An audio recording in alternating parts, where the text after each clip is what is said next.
მოგესალმებით, მორიგი საინტერესო ვიდეოთი. დღეს გვექნება შედარება. შევადარებთ Claude Opus 4 და 8-ს. Claude Opus 4 და 8-თან, რომელშიც ჩატვირთული გვაქვს სკილები და შევადარებთ ამ ორივე მოდელს ასევე Claude Fable 5-თან. საბოლოო მიზანი იქნება შევქმნათ ფიქტიური ვებსაიტი ფიქტიური კომპანიისთვის და ვნახოთ, რომელი მიმართულება მოგცემს საუკეთესო შედეგს. ეს დაგვეხმარება იმის განსაზღვრაში, თუ რაში უნდა დავხარჯოთ ჩვენი კრედიტები და როგორ დავხარჯოთ ჩვენი კრედიტები სწორად. გარდა ამისა, როგორც მოგეხსენებათ, Claude Fable 5 7 ივლისიდან გახდება ფასიანი, ანუ მოგვიწევს ჩვენი კრედიტების ბალანსის შევსება იმისთვის, რომ Claude Fable 5 გამოვიყენოთ.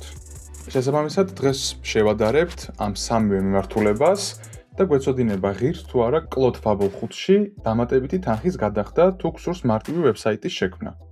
უფრო უკეთესად რომ ავხსნა რა შედარება გვაქვს დღეს, შევქმნი სამ სხვადასხვა ვებსაიტს. პირველი ვებსაიტისთვის გამოვიყენებ Claude Opus 4 და 8-ს. აქ არ იქნება არანაირი დამატებითი სკილი, იქნება ვანილა Claude, ასე ვთქვათ, ყველანაირი დამატებების გარეშე. მეორე ვებსაიტს შევქმნი Claude 4 და 8 Opus-ის დახმარებით, რომელშიც მექნება ესეთი taste სკილი დამატებული. ეს სკილი დევს GitHub-ზე, შეგიძლიათ ნახოთ და გამოიყენოთ.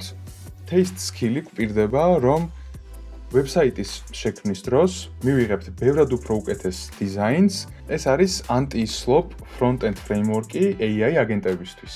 საბოლოოდ კი ორივე ვებსაიტს შევადარებთ Claude Fable 5-ის მიერ შექმნილ ვებსაიტს და ასევე ვნახავთ თითოეულმა მიმართულებამ რამდენი კრედიტი დახარჯა, რათა ვიცოდეთ, რამდენს ვხარჯავთ თითოეულ მიმართულებაში და რომელი მიმართულება გვაძლევს საუკეთესო შედეგს. ამ შემთხვევაში მაქვს 3 VS კოდი გახსნილი, თითოეულ VS კოდში მაქვს Claude კოდი დასტარტული. დავიწყოთ პირველი VS კოდით, სადაც გავტესტავთ 4 და 8 Opus. აქვე გაჩვენებთ პრომპტს, რომელსაც გამოვიყენებ და ეს პრომპტი იქნება იდენტური სამივე ტესტის შემთხვევაში. როგორც ხედავთ, პრომპტში წერია, რომ უნდა შექმნას ძალიან მარტივი ვებსაიტი მხოლოდ HTML-ში.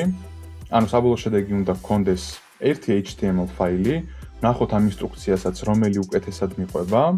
ეს ვებსაიტი არის Nightjar Audio-s ფიქტიური კომპანიისთვის, რომელიც არის ბუტიკ მუსიკის software კომპანია და ამ კომპანიამ გამოუშვა მათი ახალი პლაგინი სახელად Moth. პრომპტში მცირედით არის აღწერილი ვებსაიტის სტრუქტურა, რათა უკეთესი შედარება მივიღოთ, გვაქვს hero სექცია, ფიჩერების სექცია, pricing-ის სექცია და ფუტერი. უბრალოდ არის ახსნილი, რომ დიზაინი უნდა იყოს პრემიუმი, გამორჩეული და არ უნდა იყოს generic template-დან აღებული. ეს პრომპტი გავუშვი 4 და 8 Opus-ზე. ეხლა გადავიდეთ 4 და 8 Opus-ზე და დავაყენოთ იქ ჩვენი taste skill-ი. Taste skill-ის დასაყენებლად უნდა შემოხვიდეთ taste skill-dev-ზე, დააკოპირეთ ეს კომანდი. გადმოვალ 4 და 8 Opus-ის skill test-ის folder-ში. გავხსნი ახლა ტერმინალს და გავუშვებ ამ კომანდს. ეს სკილი გადამოწმებულია, თქვენთაც შეგიძლიათ გადაამოწმოთ, არ არის არანაირი prompt injection-ი ან მსგავსი რამ. ზოგადად, როდესაც გამოიყენებთ GitHub-დან აღებულ სკილებს, ჯობია რომ ფაილებს გადახედოთ. შეგიძლიათ ისევ AI გამოიყენოთ იმისთვის, რომ გადაამოწმოთ, რამე ხომ არ არის ჩამატებული ამ სკილში. ამ შემთხვევაში, როგორც ხედავთ, გვაქვს საშუალება ავირჩიოთ თუ რისი დაყენება გსურს. აქ არის რამოდენიმე ვერსია.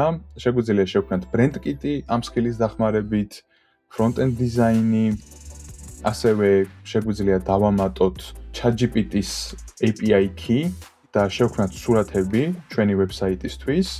ასევე შეგვიძლია სურათიდან მოვახდინოთ კოდის შექმნა და ასე შემდეგ. ყველაფერს არ გავივლი და ამ შემთხვევაში ავირჩევ მხოლოდ design taste front-end skills, რომელიც გვპირდება, რომ არის anti-slop front-end skill-ი landing page-ებისთვის. ზუსტად ის, რაცაც ჩვენ ვქნით. აქ გვეკითხება, რომელი აგენტი უნდა გამოვიყენოთ development-ისთვის, ავირჩევ Claude Codes და გვეკითხება, ზოგადად გლობალურად გვინდა ეს skill-ი კომპიუტერზე დავაყენოთ, თუ მხოლოდ ამ პროექტში. ამ შემთხვევაში მხოლოდ ამ პროექტში დავაყენებ. როგორც ხედავთ, შეიქმნა ახალი ფოლდერი, სადაც აღწერილი არის ეს სკილი დეტალურად, არის 1200 ხაზამდე დაახლოებით. ეხლა შეგვიძლია გადავიდეთ უკვე კლოდ კოდში. ყოველი შემთხვევისთვის ამ skills ჩავამატებ ჩვენ პრომპტში და აქაც გავუშვებ ზუსტად იგივე პრომპტს, რომელიც გამოვიყენეთ პირველი ტესტირების ვერსიაში. ეს პრომპტიც გავუშვი. ეხლა უკვე გადავიდეთ ჩვენს მესამე VS Code-ში, სადაც ავირჩევ მოდელად Fables, Fable 5-ს და აქაც გავუშვებ ზუსტად იგივე პრომპტს. მოდელის effort-ი სამივე შემთხვევაში არის ერთნაირი, დაყენებული მაქვს X-high effort-ზე. ეს არ არის მაქსიმალური, თუმცა მაქსიმალურამდე ერთით ქვემოთ არის. ამ პრომპტსაც გავუშვებ და დაველოდოთ ახლა შედეგებს. კლოდის სამივე სესიამ დაასრულა მუშაობა. პირველ რიგში მინდა რომ შევეხო დროს, დახარჯულ დროს. კლოდ Opus 4 და 8 და Fable-მა დაახლოებით ერთი და იგივე დრო მოანდომეს 8 წუთამდე. ხოლო კლოდ Opus 4 და 8 ჩვენი taste skill-ით დაახლოებით 11 წუთი მოანდომა დავალების შესრულებას. ანუ დაახლოებით 50% უფრო მეტი დრო დაჭირდა. ეხლა შევადაროთ თითოეულმა რამდენი კრედიტი დახარჯა. თუ თქვენს გაინტერესებთ ეს ინფორმაცია, უნდა დაინსტალიროთ Node Package Manager-იდან package-ი სახელად CC Usage, ანუ Cloud Code Usage. მე უკვე დაინსტალირებული მაქვს, თუმცა გავუშვებ ახლიდან. შემდეგ კი უნდა გავუშვათ ესეთი კომანდი. კომანდი არის CC Usage session-id და ბოლოში უნდა მივაწეროთ ჩვენი Cloud Code-ის სესიის ID. ამისთვის ბრუნდებით Cloud Code-ში, წერთ /status და აი აქ ჩანს ჩვენი Cloud Code-ის სესიის ID. გავუშვებთ და ვნახოთ. დაგვიხარჯია დაახლოებით 139,000 კრედიტი და ეხლა იგივეს გავაკეთებ დანარჩენ 2 სესიაზეც. შეგვიძლია უკვე შევადაროთ სამივე სესია. პირველმა სესიამ, სადაც ვიყენებდით კლოდ Opus 4 და 8-ს, დახარჯა 140,000 ტოკენი და ამ 140,000 ტოკენის ღირებულება იყო $1.59. მეორე სესია, სადაც ვიყენებდით კლოდ Opus 4 და 8-ს და ვიყენებდით taste skills, დახარჯა 1.3 მილიონი ტოკენი და ამ სესიის ღირებულება იყო $2.75. ალბათ გიჩნდებათ კითხვა, თუ რატომ დახარჯა ამდენი ტოკენი. იქიდან გამომდინარე, რომ skills ფაილის წაკითხვა ძალიან ბევრჯერ მოუწია და ასევე შექმნილი დავალების skills ფაილთან შედარებაც ბევრჯერ მოუწია. ძალიან ბევრჯერ ჩაიტვირთა ჩვენი skills ფაილი კლოდის სესიაში და ზუსტად ამიტომ გვაქვს ამხელა დანახარჯი ტოკენების მხრივ.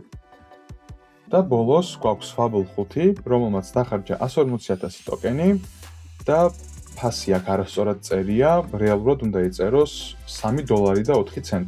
ანუ ყველაზე ძვირი გამოვიდა Fable, შემდეგ გამოვიდა Cloud Opus 4 და 8 ჩვენი skill-ით და ასევე ყველაზე მეტი დროც ამას დაჭირდა და ყველაზე იაფი და ყველაზე ჩქარა, რომელმაც შეასრულა დავალება, ეს იყო Cloud Opus 4 და 8 ყველნაირი skill-ის გარეშე. ეხლა კი უკვე შევადაროთ საბოლოო შედეგები. პირველი, ეს არის Cloud Opus 4 და 8 შექმნილი ვებსაიტი. საკმაოდ კარგად გამოიყურება, აქვს გარკვეული ეფექტები. პატარა ანიმაციებიც. და ასე თუ ისე ყველაფერი მუშაობს, თუმცა როგორც ხედავთ, არის პატარ-პატარა ხარვეზებიც. ნახოთ სხვა მოდელებმა როგორ გაართვეს თავი. ეს არის უკვე 4 და 8 Cloud Opus design skill-ით შექმნილი ვებსაიტი. ეს ვებსაიტიც საკმაოდ კარგად გამოიყურება. თუმცა როგორც ხედავთ, პირველი ვერსია ბევრად უფრო ანიმირებულია, მაგრამ თუ შევადარებთ დიზაინის ნაწილს, ჩემი აზრით, ეს უფრო სუფთა ვერსიაა და რაც მთავარია, თუ დააკვირდებით ვებსაიტის სტრუქტურას, AI-ს ძალიან უყვარს აი ესეთი ქარდების გამოყენება. დიზაინის სტრუქტურა არის განსხვავებული და ეს ვებსაიტი უფრო გავს ადამიანის მიერ შექმნილ ვებსაიტს ვიდრე პირველი. და ეხლა გადავიდეთ მეხუთე ვერსიაზე. ეს კი არის Claude Fable 5-ით შექმნილი ვებსაიტი. ჩემი აზრით ეს ყველაზე კარგად გამოიყურება. თუმცა აქაც არის მაინც იგრძნობა ოდნავ აი ეს კომპონენტები, რომლებიც არის გამოყენებული.